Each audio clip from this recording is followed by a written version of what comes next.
दिन था। मैं अपने ही घर में सर पर एक रुमाल रखे बैठा था। मेरे सिर में बहुत दर्द हो रहा था, इतना कि रोने का मन कर रहा था, लेकिन हम मर्द होते हैं, रो नहीं सकते।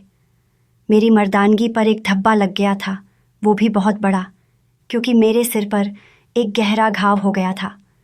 सारे लोग परेशान होकर मेरे पास खड़े थे। मेरे साथ ऐसा हुआ था कि मैं सिर्फ 10 मिनट के लिए अपनी पत्नी के कमरे में गया था, और थोड़ी देर बाद मेरी चीखों की आवाज़ सुनकर मेरे सारे रिश्तेदार इकट्ठे हो गए। दरवाज़ा मैंने अंदर से लॉक किया था, इसलिए उन्हें दरवाज़ा भी तोड़ना पड़ा और मुझे बेहोशी की हालत में पाया। अपनी सुहागरात के दिन अपने कमरे के टूटे हुए दरवाजे के बाहर बैठा हुआ दूल्हा भला कैसा लगता होगा। मेरा एक मामा मेरे करीब आया और कहने लगा कि तुम्हारा घाव बहुत गहरा लग रहा है, चलो तुम्हें अस्पताल ले चलते हैं। मैंने गुस्से से कहा कि मैं अस्पताल नहीं जाऊंगा। डॉक्टर मुझे मेरी शादी वाली शेरवानी में देखेगा और मेरे सिर पर यह घाव देखकर मुझसे पूछेगा कि तुम्हें क्या हुआ, तो मैं उसे क्या जवाब दूंगा। मैं तो किसी को मुंह दिखाने के काबिल नहीं रहा। कौन सी दुल्हन अपने दूल्हे के साथ ऐश करती है?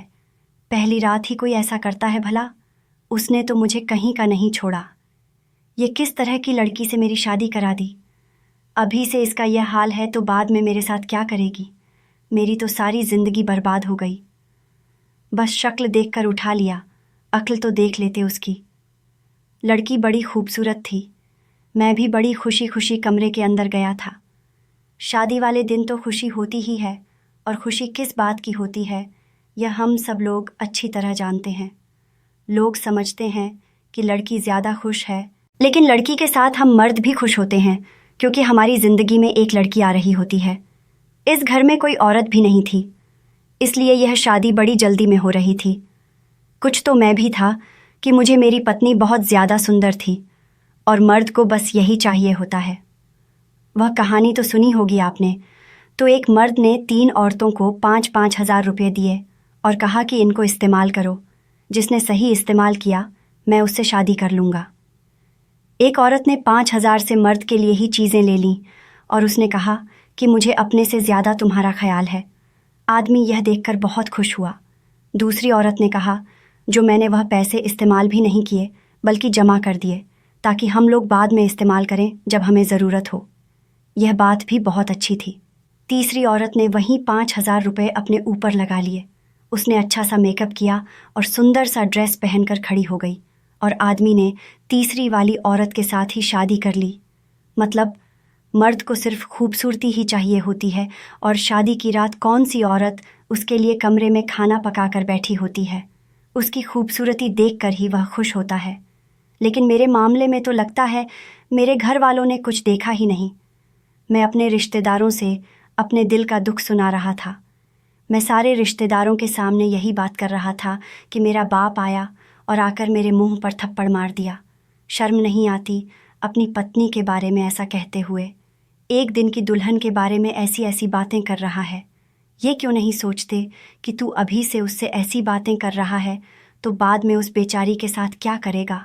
किसी की बेटी को अपने घर पर लाना मजाक है क्या, जो मैं उसे उठा कर ले आया?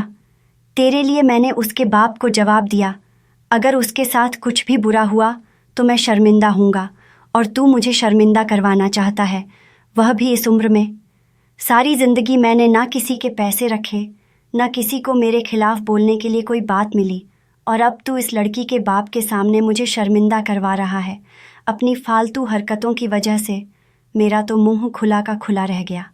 अरे, उस बेचारी ने आपके बेटे का सर फोड़ दिया, वो भी शादी के पहले ही दिन, और अभी भी आप उसकी तरफदारी कर रहे हैं। मैं तो दुआ करता हूँ कि आज मेरी माँ जिंदा होती, सास बनकर अपनी इस खतरनाक बहू की अक्ल तो ठिकाने लगाती, पर आप तो मुझे मेरे बाप से ज़्यादा उसके बाप लग रहे हैं। कोई इसे भी तो जाकर पूछे, जो अंदर अभी भी दुल्हन बनी बैठी है, कि उसने मेरे साथ क्या किया है। मेरे बाप ने सारे रिश्तेदारों से माफ़ी मांगी और कहा कि आप यहाँ से चले जाएं, वैसे भी कल दिवाली का दिन है। रिश्तेदार कुछ परेशान और कुछ नाराज़ हुए। कुछ कहने लगे कि हम यहीं रहेंगे और आपका साथ देंगे। मेरे पिता ने उनसे बदतमीज़ी की और कहा कि मुझे साथ की ज़रूरत नहीं है, यह मेरी बहू और मेरे बेटे का मामला है, मैं खुद बड़ा बनकर इस मामले को हल कर लूँगा। मुझे कोई पंचायत नहीं बैठानी यहाँ पर। आप लोग यहाँ से जा सकते हैं। ये बात तो सच है कि कुछ लोग ऐसे भी थे जिनको हमारे मसले से कोई मतलब नहीं था, बस यह देखना चाहते थे कि अब आगे क्या होगा, यानी कि पूरा तमाशा देखना चाहते थे। और रिश्तेदार तो वैसे भी तमाशा देखने वालों में से ही होते हैं। मेरे वाले भी ऐसे ही थे, क्योंकि मैंने कौन सा कभी उनके साथ अच्छा सलूक किया था। मैं तो किसी से मिलने भी नहीं चाहता था, पर हमारे रिश्तेदारों की एक बात ठीक है, वह पीठ पीछे कुछ भी बोलते, मुंह पर कुछ नहीं बोलते थे और साथ भी देते थे। इतने भी बुरे नहीं थे। मैं तो हैरान रह गया कि पिता ने सिर्फ मेरी नई नवेली दुल्हन के लिए अपने रिश्तेदारों से भी पंगा ले लिया। उनको भी बातें सुना दी और मेरे मुंह पर भी सबके सामने थप्पड़ मार दिया। आखिर ये कर क्या रहे थे? अगर वह एक दिन की दुल्हन थी और उसका बड़ा एहसास कर रहे थे, तो मैं भी तो एक दिन का दूल्हा था। अभी अभी मेरी शादी हुई थी, सबके सामने मेरे मुंह पर थप्पड़ मार देंगे, क्या ज़रूरत थी? जवान खून पर कौन हाथ उठाता है, वह भी उसकी शादी के दिन। आज मेरी माँ जिंदा होती तो क्या वह मेरे मुंह पर थप्पड़ मारती? मेरे पिता का दिल तो तब भी नहीं पिघला जब वह मुझे मेरे कमरे से बेहोशी की हालत में निकाल कर लाए थे। सारे मेहमान चले गए। मुझे मेरी पत्नी के कमरे से गुनगुनाने की आवाज़ आ रही थी। वह दुल्हन बनी खड़ी थी और खुद को आईने में देखकर गाना गा रही थी कि सजना है मुझे सजना के लिए, जबकि सजना को तो उसने कहीं का नहीं छोड़ा था। जैसे बड़ा ही कोई अच्छा काम किया हो। अपना मेकअप और कपड़े ठीक कर रही थी, क्योंकि उसने मेरे साथ जो किया था उसकी वजह से उसका काफ़ी हुलिया बिगड़ गया था और उसके कपड़े और मेकअप थोड़ा ख़राब हो गया था। इतने बड़े आदमी को बेहोश करना तो यहाँ बात थोड़ी थी। थोड़ी देर के बाद वह फिर से गाना आने लगी। ऐ मेरे हमसफ़र, एक ज़रा इंतज़ार ऐसा लग रहा था जैसे मुझे कह रही हो कि थोड़ा इंतज़ार करो, तुम्हें इससे भी ज़्यादा बुरी हालत में पहुँचा दूँगी। मुझे तो आप उससे लड़की से डर लग रहा था, या तो इसके ऊपर किसी भूत प्रेत का साया था और या फिर यह खुद ही भूत प्रेत थी। जब सारे मेहमान चले गए तो मुझे मेरे पापा अपने कमरे में ले गए और मुझे एक तरफ बिठाकर कहा कि तुमसे बड़ा बेवकूफ़ मैंने आज तक नहीं देखा। असल में मेरे साथ हुआ ये था कि जब मैं अपनी पत्नी के कमरे में गया और उससे थोड़ी बहुत बातचीत की, मैं उसकी तारीफ़ कर रहा था कि वह बहुत अच्छी लग रही है, कि उसने अचानक से अपने करीब पड़ा गुलदान उठाकर मेरे सिर में दे मारा। मैंने ऐसी कोई बात नहीं की थी, कोई गलती नहीं की थी। मैं तो उसकी तारीफ़ कर रहा था और उसने मेरे सिर में गुलदान दे मारा। मैं वहीं पर बेहोश हो गया था।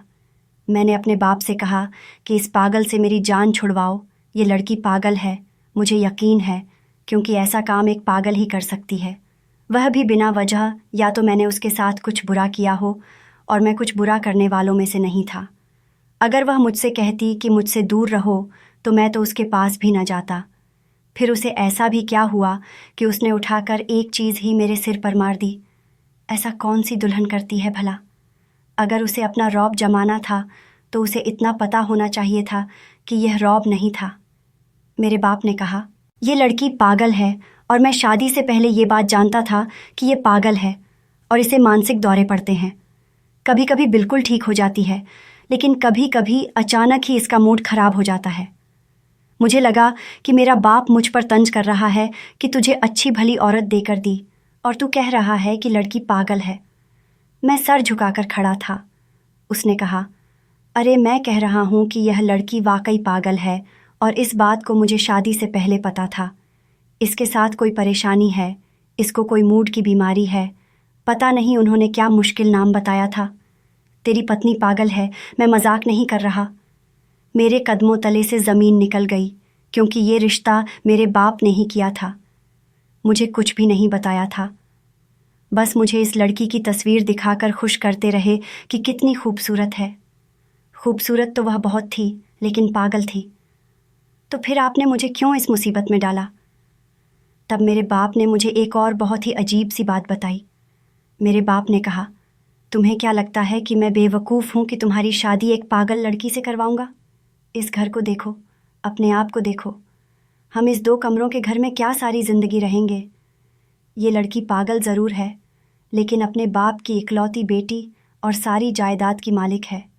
उसका बाप बिस्तर पर पड़ा है, किसी भी वक्त मर जाएगा, और एक पागल से उसकी सारी जायदाद अपने नाम लिखवाना कोई मुश्किल काम नहीं है।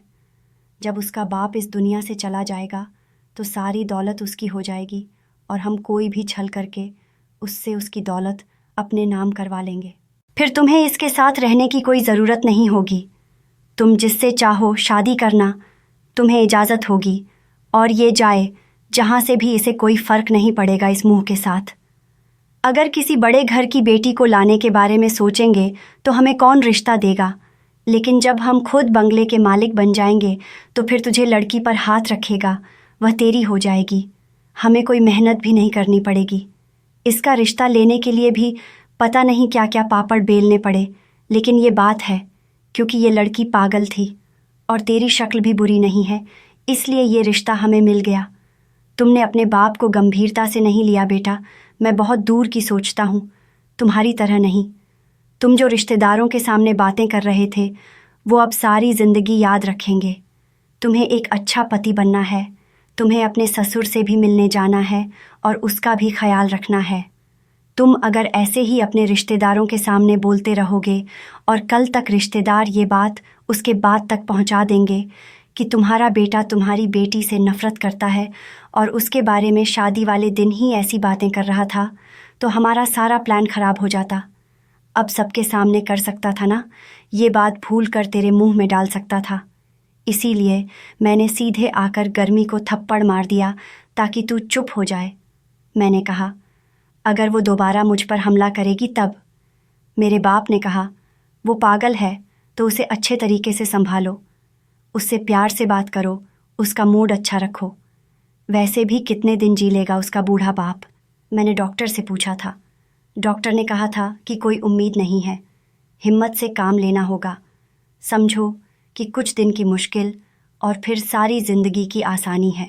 वरना जितने पैसों की घमंड है ना, इतने पैसे हम दोनों अपने आप को बेच कर भी नहीं कमा सकते। ज़िंदगी के आखिरी सांस तक मेहनत करते रहे तब भी नहीं कमा सकते, और अगर मेहनत करके कमा भी लिया तो उसे खर्च करने के लिए ज़िंदा नहीं बचेंगे। तुम परेशान नहीं हो, बस यूं समझो कि तुम्हें थोड़ी सी मेहनत करनी है जिसका फल तुमने सारी ज़िंदगी खाना है। अब मेरी बात मानो, अपने आप को थोड़ा ठीक करो, चेहरे पर मुस्कान सजाओ, चाहो तो मुंह धो लो और मेरी बात मानो, चलो अब जाओ वहाँ। मैंने कहा कि मैं नहीं जाऊँगा। मेरे बाप ने कहा, जाना ज़रूरी है, तरीके और सलीके से जाओ। मैंने कहा, फिर मुझे एक हेलमेट भी ले दें, क्योंकि मेरे पास तो यही तरीका सलीका रह गया है। मेरा बाप इस बात पर हंस दिया और कहने लगा, जब दौलत के मालिक बन जाओगे ना तो तुम भी ऐसे ही हंसोगे। जब मैं अपने कमरे में गया तो मेरी पत्नी सो चुकी थी। भगवान जानता है उसे वक्त से सोते हुए देखकर मेरे दिल को कितना सुकून मिला था। तेरे बाप की बातें तो ठीक थीं, तो यह सब कुछ मुझे बर्दाश्त करना था, लेकिन क्या यह मेरे साथ जुल्म नहीं था? एक तो यह लड़की इतनी ज़्यादा खूबसूरत थी, ऊपर से पागल थी, और मेरे इसके साथ सिर्फ कुछ ही नहीं मिला था, लेकिन मैं अगर इसके करीब गया था और यह फिर से मेरे सिर पर कोई चीज़ मार देती तो फिर क्या होता? मैंने ठंडा आह भरा और मैं भी सो गया। लेकिन जब सुबह हुई तो मेरी पत्नी का मूड बहुत अच्छा था। वह ऐसे पेश आई जैसे एक बहुत अच्छी पत्नी पेश आती है। उसे याद भी नहीं था कि कल उसने मेरे साथ क्या किया था, क्योंकि वह मुझसे पूछ रही थी कि आपके सिर पर चोट कैसे लगी। बल्कि उसने खुद मेरे ज़ख्म पर पट्टी लगाई और मैंने उसे झूठ बोला कि मेरा एक्सीडेंट हो गया था। वह तो बेचारी रोने भी लगी और परेशान भी हो गई। 2-4 दिन हमारे बहुत अच्छे गुजरे। मुझे वह लड़की जाने क्यों अच्छी लगने लगी थी। वह बुरी लड़की नहीं थी। शादी की शुरुआत में तो हर पति को अपनी पत्नी बहुत ही ज़्यादा अच्छी लगती है, चाहे वह कैसी भी हो। और फिर यह तो बहुत ज़्यादा सुंदर भी थी, जवान भी थी, स्मार्ट भी थी। मुझे बड़ी क्यों लगती, और अब मेरे साथ इतनी अच्छे तरीके से पेश आ रही थी। हम लोग डिनर करने गए थे और मैंने उसे थोड़ी शॉपिंग भी करवाई थी। मूवी भी देखी थी हम लोगों ने साथ, इसलिए ये सारी यादें बहुत ही खूबसूरत थीं। कहती थी कि हनीमून पर भी जाना है, लेकिन बाबा की तबीयत ख़राब है, इसलिए हनीमून पर नहीं जाएंगे। अगर हम वहाँ गए और पीछे उनको कुछ हो गया तो फिर क्या होगा? मैंने उसे कहा, तुम बिल्कुल ठीक कह रही हो, हम फिर कभी चले जाएंगे, अभी तो सारी ज़िंदगी पड़ी है। मेरे बाप के कहने पर मैं अपनी पत्नी के बाप से भी मिलने गया। उनकी हालत वाकई बहुत बुरी थी। उनको देखकर मुझे उन पर बहुत दया आई। वह हाथ जोड़कर बस यही कह रहे थे कि मेरी बेटी का ख्याल रखना, वह बहुत मासूम है। मैंने उनसे पूछा कि आपकी बेटी की ये हालत कैसे हुई थी? उन्होंने कहा, इसकी माँ की वजह से। वह अपनी माँ से बहुत मोहब्बत करती थी, लेकिन उसकी माँ मुझसे नफ़रत करती थी। वह ज़िंदगी भर मेरे साथ रही, लेकिन एक दिन भी खुश नहीं रही। वह इसे भी बहुत मारती थी और मेरे साथ भी बहुत बदतमीज़ी करती थी। जब ये 6 साल की थी तो मेरी पत्नी ने इसके सामने खुदकुशी कर ली थी। तब से इसकी हालत ऐसी हो गई है। मैं तो हैरान रह गया कि अगर किसी की माँ उसके सामने ही खुदकुशी कर ले तो उस पर क्या गुजरेगी। मेरी पत्नी हक पर थी, लेकिन अब उसकी हालत ऐसी हो चुकी थी कि वह खुद नहीं जानती थी कि वह क्या कर जाती थी। एक दिन मैं ऑफिस से घर वापस आया तो मैंने देखा कि मेरी पत्नी ने मेरी पसंद के रंग के कपड़े पहने रखे थे और बहुत ही खूबसूरत लग रही थी। वह वाकई बहुत प्यारी थी। मैंने उससे कहा कि आज तुम बहुत हसीन लग रही हो। वह भी मुझसे बहुत प्यारी प्यारी बातें कर रही थी। कहने लगी कि अगर मैं तुम्हें कोई तोहफ़ा देना चाहूँ तो मैं तुम्हें अपनी आँखें देना चाहूँगी। मैंने कहा, ऐसा क्यों कह रही हो? तुम्हारी आँखें मुझे क्यों दोगी? तो उसने कहा कि तुम्हें मेरी आँखों से देखकर यह समझ आ जाएगी कि मैं तुमसे कितनी मोहब्बत करती हूँ और तुम मेरे लिए क्या हो। मैंने तुमसे यह कभी भी नहीं समझा सकती। अगर मैं राइटर होती, कोई शायरा होती, तब भी मैं तुम्हें नहीं समझा सकती थी, क्योंकि मोहब्बत को समझाया नहीं जा सकता, सिर्फ महसूस करवाया जा सकता है। उसने मेरा हाथ थामा और हम लोग एक साथ ही बैठे थे। आज मुझे लग रहा था कि मेरी शादी हुई है। मैं बहुत खुश हो रहा था। ऐसी हमसफ़र किसको अच्छी नहीं लगती है। अपनी हमसफ़र के साथ ज़िंदगी गुजारना सबको पसंद है और लोग कहते हैं कि जब शादी हो जाए तो दिल में मोहब्बत डाल दी जाती है। मैं भी बहुत खुश था, लेकिन अचानक से मेरी पत्नी का बिहेवियर बदलने लगे। अचानक से उसकी सांस फूलने लगी। उसके चेहरे पर और हाथों पर पसीना आने लगा। मैंने उससे पूछा, तुम ठीक तो हो? क्या हो गया? मैं क्या करूं तुम्हारे लिए? उसने कहा, मुझे बहुत गर्मी लग रही है। मैंने आसपास देखा तो टेबल पर पानी रखा था। मैंने सोचा कि उसे पानी पिलाना चाहिए, शायद उसकी तबीयत संभल जाए। मैं ग्लास में पानी डालने के लिए टेबल की तरफ बढ़ा। मेरी पत्नी की तरफ मेरी पीठ थी जब मुझे कुछ महसूस हुआ। वह अचानक से मेरे करीब आई और करीब आने से पहले ज़ोर से चिल्लाई, जैसे मुझ पर वार करने से पहले ज़ोर से चिल्लाई हो। मैं आगे से हट गया और उसने एक डंडा उठाकर टेबल पर मारा। टेबल पर पड़ा ग्लास और पानी का जग टूट गया। मेरी पत्नी को फिर से दौरा पड़ गया था। एक दौरा पड़ा था जब हमारी शादी हुई थी और आज हमारी शादी को 3 हफ्ते हो गए थे और उसे दूसरा दौरा पड़ गया था। वह भी बिल्कुल उसी समय जब मैं उसके करीब जाने वाला था, क्योंकि आज वह मुझसे प्यार भी देने की बातें कर रही थी। इसका यही मतलब था, तो वह मेरे साथ वक्त गुजारना ही चाहती थी। वह मुझे मारने के लिए मेरी तरफ बढ़ रही थी और मैं अपनी जान बचा रहा था। मैं कमरे से निकल गया और उसके कमरे का दरवाज़ा बंद कर दिया। दरवाजे पे हाथ रख के मैं ये सोच रहा था कि किस मुसीबत में फंस गया हूँ, क्या करूँगा, कैसे करूँगा।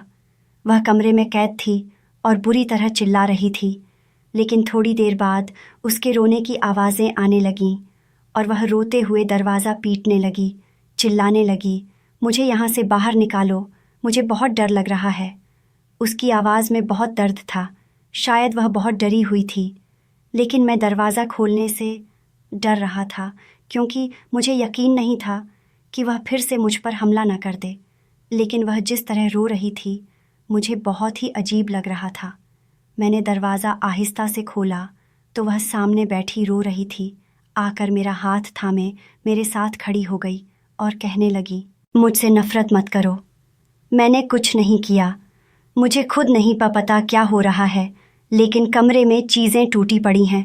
मैंने आपको नुकसान पहुंचाने की कोशिश की थी। मैं चुप रहा। उसने कहा, मैंने कोई पागलपन तो नहीं किया। मेरे दोस्त और रिश्तेदार कहते थे कि मैं पागल हूँ, लेकिन मुझे आज तक याद नहीं कि मैंने क्या किया है। कहीं मैं पागल तो नहीं हूँ? अगर मैं पागल हूँ तो आप मुझे छोड़ तो नहीं देंगे ना? वह बच्चों की तरह रोते हुए मेरे गले लग गई और मैं उसे तसल्ली देने लगा कि ऐसा कुछ नहीं है, वह सब गलती से टूट गया था। उसने फिर पूछा, फिर आपने मुझे लॉक क्यों किया? मैंने कहा, मैंने आपको लॉक नहीं किया था, दरवाजे का लॉक खराब है, शायद खुद ही लग गया होगा। वह समझ गई थी कि मैं उससे झूठ बोल रहा हूँ और कोई न कोई गड़बड़ ज़रूर है। वह बहुत परेशान थी। मैं तसल्ली देता रहा और वह ऐसे ही सो गई थी। शायद उसे पता नहीं था कि उसके साथ कितना बड़ा परेशानी है। जाहिर है उसे यह बात नहीं बताई गई होगी, क्योंकि ऐसे मरीज़ को आप उसकी हालत के बारे में बताएं तो वह और परेशान हो जाते हैं, और उसे परेशान करने की नहीं बल्कि उसे शांत करने की ज़रूरत होती है। पर दिन में मरीज़ों के दौरे पड़ते हैं, वे बड़े ही अजीब होते हैं। अगर उनकी उम्र कम हो तो कभी कभी उन्हें याद रह जाता है कि उस दौरान उन्होंने किस तरह की हरकत की थी, वरना कभी कभी तो याद नहीं रहती। मैं अपनी पत्नी को डॉक्टर के पास नहीं ले गया क्योंकि मैं उसे यह महसूस नहीं करवाना चाहता था कि वह पागल है। लेकिन डॉक्टर के पास जाकर मैंने डॉक्टर को उसकी सारी हालत बता दी। डॉक्टर ने कहा कि इसका इलाज प्यार और देखभाल है। ऐसे मरीज़ों को अगर प्यार और देखभाल दी जाए तो वे बिल्कुल ठीक हो जाते हैं। मैं जानता था कि मेरी पत्नी के साथ मेरा साथ कुछ ही दिनों का था और उसके बाद हमें अलग हो जाना था, लेकिन जब तक मैं उसके साथ था मुझे उसे खुश रखना था, नहीं तो मेरी जान को खतरा था। मैं हर बार बच नहीं सकता। मैं अपनी पत्नी के साथ हंसी खुशी रहने के बारे में सोच रहा था कि उसका ख्याल रखूंगा।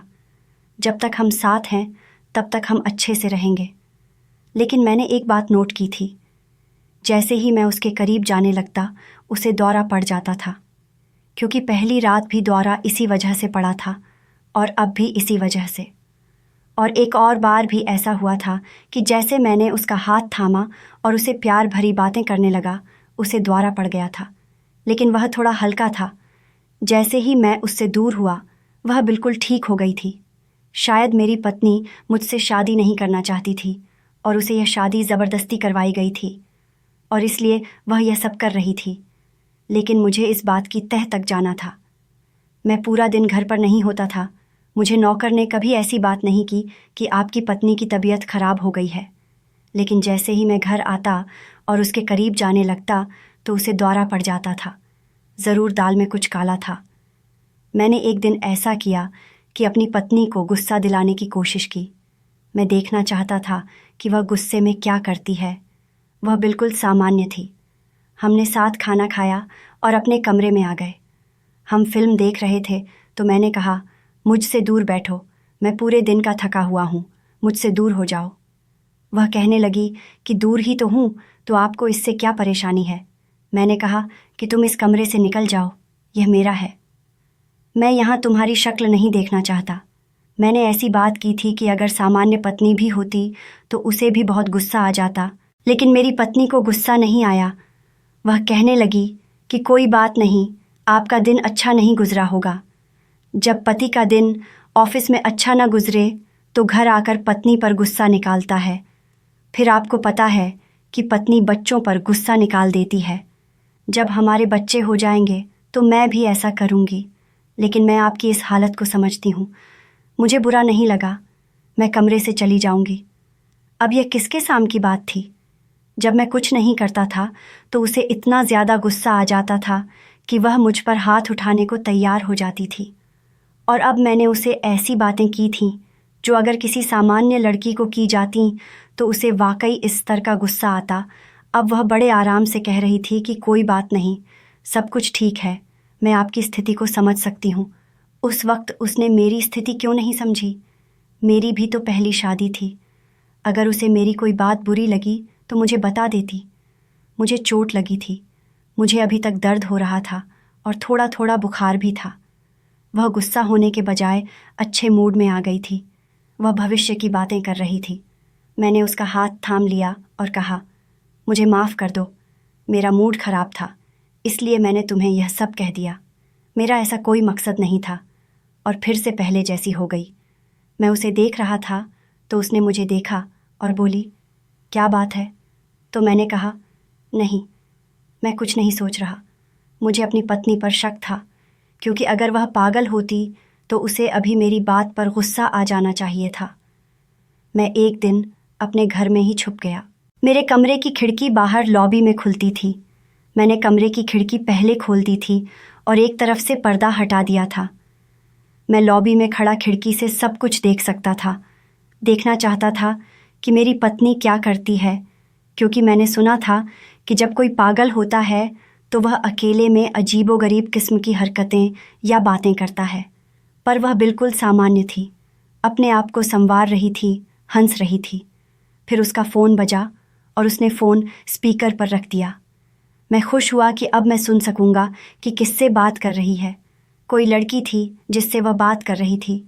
लड़की ने पूछा, क्या अभी तक अपने पति का परीक्षण ले रही हो?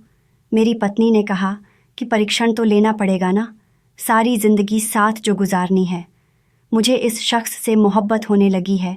वह है बहुत अच्छा, मेरा ख्याल रखता है। ये सब ठीक है, लेकिन कब तक पागलपन का नाटक करोगी? उस दिन तुमने उस बेचारे के सिर में गुलदान दे मारा था। पत्नी ने कहा, वह करना ज़रूरी था, नहीं तो उसे मुझ पर शक हो जाता। और यह खबर भी मैंने खुद ही उड़ाई थी शादी से पहले कि मैं पागल हूँ।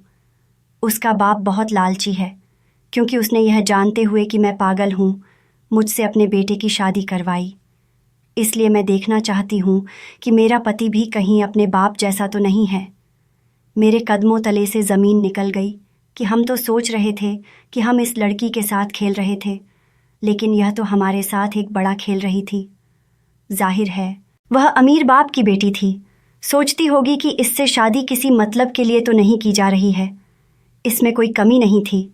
वह पढ़ी लिखी थी, खूबसूरत थी और अक्लमंद भी थी, क्योंकि वह इतनी बड़ी परीक्षा ले रही थी।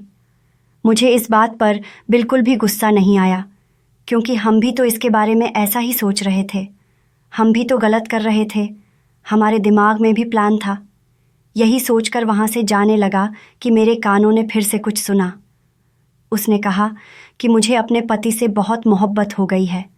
अब मैं ये खेल ख़त्म करके उसे सब कुछ बता दूंगी। अगर वह इसके बावजूद भी मुझे कबूल कर लेगा तो वह मेरी ज़िंदगी का साथी होगा। सारी ज़िंदगी की ग़ुलाम बनकर गुजारूंगी। मुझे वह शख्स बहुत अच्छा लगता है, मेरा हमसफ़र है। मुझे उससे मोहब्बत हो गई है और वह मेरा बहुत ख्याल भी रखता है। ये बात सुनकर जाने क्यों मेरे दिल को बहुत खुशी मिल रही थी। कुछ दिन बाद मुझे खबर मिली जिसने मुझे बहुत हैरान कर दिया, और ख़बर यह थी, मेरा ससुर इस दुनिया से जा चुका था। ये खबर मेरे और मेरे बाप के लिए तो बहुत ही खुशी की थी, लेकिन मुझे इस खबर पर कोई खुशी नहीं हुई।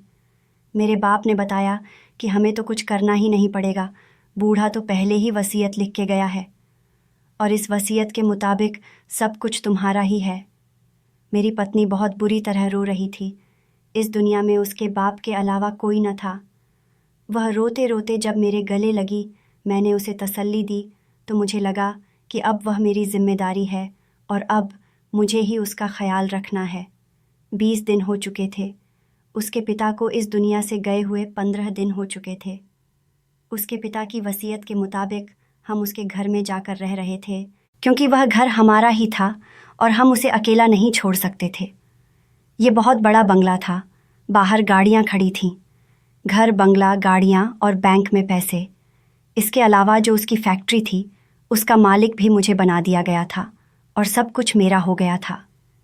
मेरे पिता ने मुझसे कहा कि तुम्हें इंतज़ार किस बात का है, अब सब कुछ तुम्हारा हो गया है। कागज़ी कार्रवाई भी तकरीबन मुकम्मल है। अब इस लड़की को छोड़ दो या सारी ज़िंदगी इसके साथ गुजारोगे। तुम्हारे पास इतना कुछ है कि तुम्हें किसी भी अच्छी लड़की का रिश्ता मिल सकता है, वह भी कुंवारी और कम उम्र की लड़की का। मेरे पिता ऐसा कह रहे थे कि अचानक एक आवाज़ आई, जैसे गुलदान गिरा हो। मैंने पलट कर देखा तो मेरी पत्नी ने सब कुछ सुन लिया था। वह रोते हुए वहाँ से भाग गई। मैंने अपने पिता से कहा कि मैं इस लड़की को बिल्कुल नहीं छोड़ना चाहता। यह मेरी पत्नी है और यही मेरी पत्नी रहेगी। मेरे पिता हैरान और परेशान हो गए और कहने लगे कि इसको गले में बांधने की क्या ज़रूरत है। मैंने कहा कि यह सारी दौलत इसकी है, यह मेरी हमसफ़र है। मैं इसे अपने साथ रखना चाहता हूँ और आप हमारे मामले में मत बोलिए, आप जो चाहें ले लें। मेरे पिता अपनी जगह पर हैरान और परेशान हो गए और मैं उसके पीछे भागा। वह घर से बाहर जा रही थी। मैंने जाकर उसका हाथ पकड़ लिया, लेकिन उसने मेरा हाथ छुड़ाकर भाग गई। मैंने उसका रास्ता रोक लिया। उसने कहा, तुमने मुझसे सिर्फ दौलत के लिए शादी की थी और मैं तुमसे मोहब्बत कर बैठी। तुमने मेरे साथ ऐसा क्यों किया? क्या मुझे बर्बाद करने के लिए ही तुम मिले थे? मैं कोई पागल नहीं हूँ। मैं तुम्हारी परीक्षा ले रही थी, लेकिन तुमने मुझे कहीं का नहीं छोड़ा। मैंने कहा, यह सब सच है, लेकिन मुझे भी तुमसे मोहब्बत हो गई है। अगर तुम पर भरोसा नहीं है तो मैं तुम्हारी दौलत तुम्हारे नाम वापस कर दूंगा, लेकिन मुझे छोड़कर जाने की बात मत करो। मैं तुमसे बहुत मोहब्बत करता हूँ, मेरे साथ रहो। वह चुप हो गई और अपने आंसू पोंछने लगी। उसने पूछा, क्या तुम झूठ तो नहीं बोल रहे? मैंने कहा, तुम्हारी कसम, झूठ नहीं बोल रहा। मैं तुमसे बहुत मोहब्बत करता हूँ। पता नहीं यह बात मेरे दिल में भगवान ने डाली है या तुम्हारी मोहब्बत ने, लेकिन मैं तुम्हें धोखा नहीं दे सकता। मैं बुरा आदमी नहीं हूँ। मुझे प्यारी सी हमसफ़र चाहिए थी। जब पता चला कि तुम पागल हो तो मैं थोड़ा सा चिढ़ गया था, लेकिन फिर बाबा ने मुझे अपनी बातों में लगा लिया। लेकिन मुझे पता चला कि तुम भी मुझसे मोहब्बत करती हो। मैं तुम्हें कभी नहीं छोड़ सकता। हम दोनों ने एक दूसरे से अपनी सच्चाई बयान कर दी और एक दूसरे को माफ़ कर दिया। मैंने अपने पिता को समझा दिया और कहा कि इसी को अपनी बहू मान ले। कुछ समय तक मेरे पिता का मूड खराब रहा। वे हमारे मामलों में बोलते नहीं थे, लेकिन खुश भी नहीं नज़र आते थे। फिर वे दादा बने और हमारे साथ सामान्य हो गए। भगवान ने हमें बेटी की खुशी दी है, इसलिए हम बहुत खुश हैं। दोस्तों, उम्मीद करती हूँ आपको हमारी कहानी पसंद आई होगी। कहानी पसंद आई है तो वीडियो को लाइक करें। चैनल पर नए हैं तो चैनल को सब्सक्राइब करें और हाँ, नोटिफिकेशन बेल को ज़रूर दबाएं ताकि अगली अपडेट सबसे पहले आपको मिले।